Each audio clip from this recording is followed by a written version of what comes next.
evening, ladies and gentlemen. Welcome aboard. What can I help you?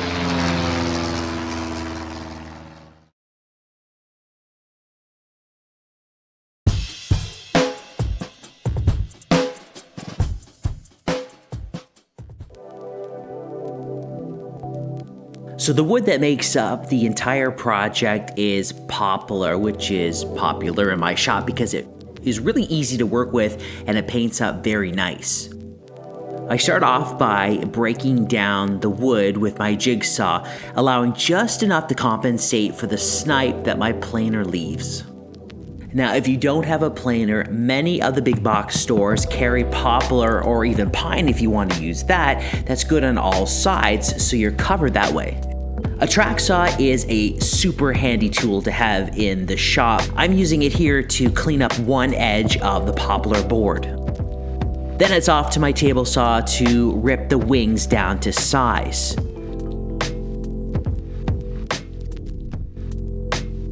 There's all kinds of ways you can cut them down to length. You can use a cross-cut sled on your table saw. You can use a circular saw or a miter saw like I'm using. The wings are 36 inches long.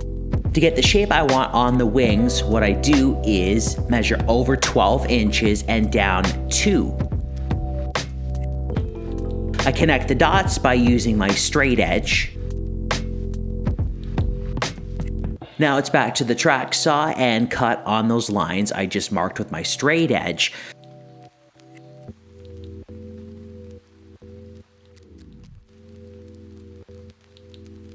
Since I'm making this up as I am going along, I'm doing all my measurements in real time. So I mark on the wings where I want to rip them, and it's over to the table saw again.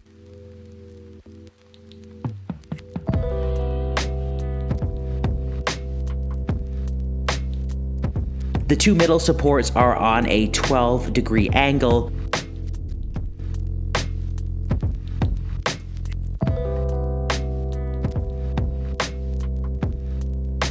And everything is a tight fit during my dry fit.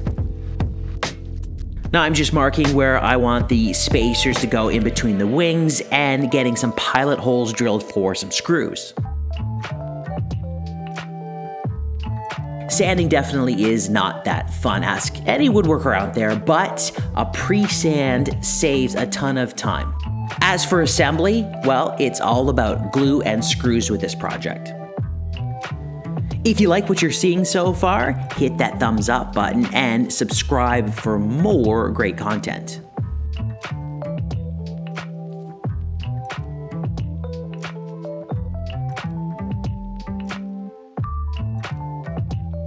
The angled pieces are a bit more difficult to get perfect, but once they're locked in with some clamps, the assembly goes quite smooth. Gotta check for square, and it's on to some screws again.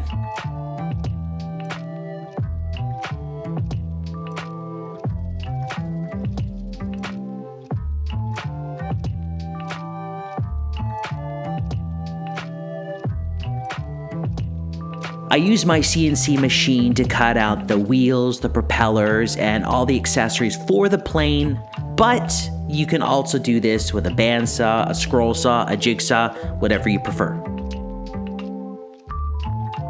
A bit of hand sanding to smooth all of these out, and a round over bit in my palm router makes it just perfect.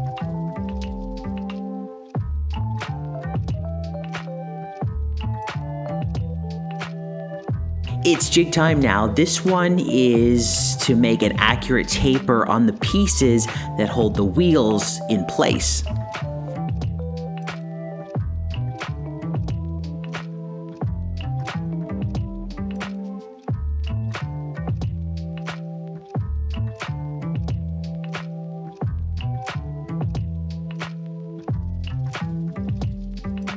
The propeller parts need a hole.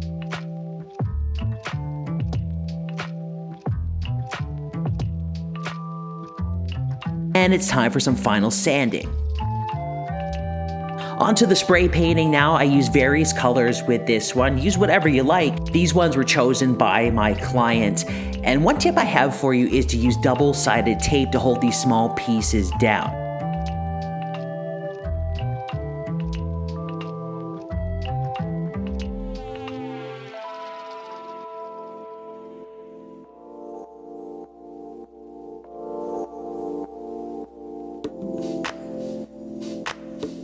Onto the assembly now of the small parts. I used my pin nailer, some glue. That works out good, but I also mixed in a bit of CA glue and activator as well.